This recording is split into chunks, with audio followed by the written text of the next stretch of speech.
Елбасының 5 әлеуметтік бастамасы жекелеген салаларды жетілдіруге әсер етеді. Бүгін демократиялық күштердің Қазақстан 2050 жалпыұлттық коалициясының кезекті отырысы өтіп, жаңа бағдарламаны мамандар талқылады.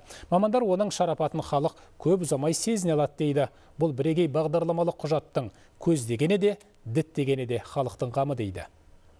Өткен кезең ішінде алдымен экономика, содан соң саясат деген қазақстандық даму формуласы өзінің өміршеңдігін дәлелдеді. Әлеуметтің әлеуетін арттыру үшін көптеген бағдарлама қабылданды. Соның нәтижесінде ел экономикасының екпіні артып, тұрақтылығы сақталып, даму деңгейі қуатты қарқын алды. Ал 7-20-25-тің тиімділігі мол болуы тиіс.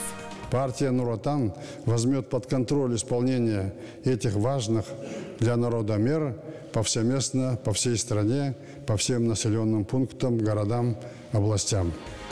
Президент пәрмен берді, оны орындау міндет. Бай бақуатты болу үшін қайтпек керек. Әрине берекелі бірлік пен мерекелі тірлік керек. Қазына қаржысының басым бөлігі де үнемі қоғамның әлсіз тұсына бағытталады. Демократиялық күштердің жалпы ұлттық коалициясының кезекті отырысы елбасының әлеуметтік бастамаларын әңгіме өзегіне айналдырды. Нұр Отан партиясы төрағасының бірінші орынбасары Мәулен Әшімбаевтың айтуынша, қазіргі аумалы төкпелі заманда әлем бойынша бағдарламалар кейінге шегеріліп жатыр. Ал президент осындай батыл бастамаларда қолға алып отыр. Елбасының 5 әлеуметтік бастамалары халықтың әлеуметтік жағдайын бір жаңа деңгейге көтеретін бағдарлама екені сөзсіз.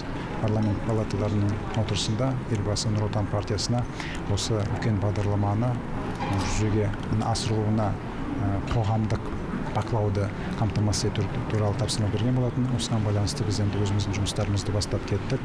Жалпы біз бұл жұмыста енді өзіміздің бір дәстүрлі тәсілдерімізбен бір жаңа технологиялық бір тетіктерді пайдаланатын боламыз. Осындай жұмысты партия тарапынан жүргізіп жатырмыз. Нұр Отан партиясы әлеуметтік бастамаларға қоғамдық бақылауды жүргізуге өзге де саяси партиялар мен қоғамдық ұйымдарды қатысуға шақырды. Өйткені саусақ бірікпей, ине ілікпейтіні түсінікті. Коалиция мүшелері оған оң көз қарас білдірді. Біздің фракциямызда оның ішінде осы бастамаларды екі қолмен бір дауыстай қолдап отыр, және де оларды іске асыруға өз үлесін қосуға дайын.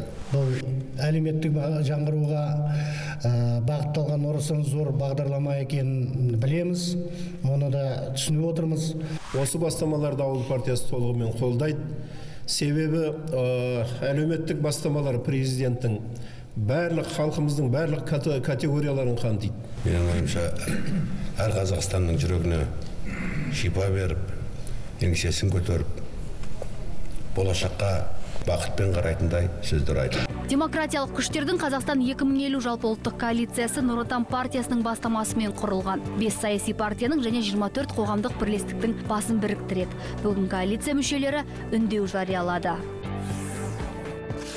Құрметті қазақстандықтар, біз мемлекет басшысының жаңа әлеуметтік бастамалары барлық азаматтардың өмір сапасын жақсартуды қамтамасыз етіп, әлеуметтік мемлекет пен ұлттық әл-ауқаттың прагматикалық қазақстандық үлгісінің негізін қалыптастыратынына нық сенімдіміз.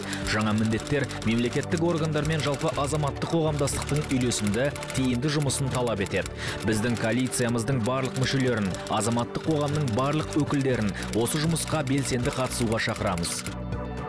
Мақсат айқын, мүдде ортақ. Енді тың міндеттерді тындырымды жұмыстарға ұластыру керек. Өйткені мемлекет қамқорлығын әр азамат сезінуі қажет. Индира Бегайдар, Қуаныш Шабуов, Қазақстан ұлттық телеарнасы.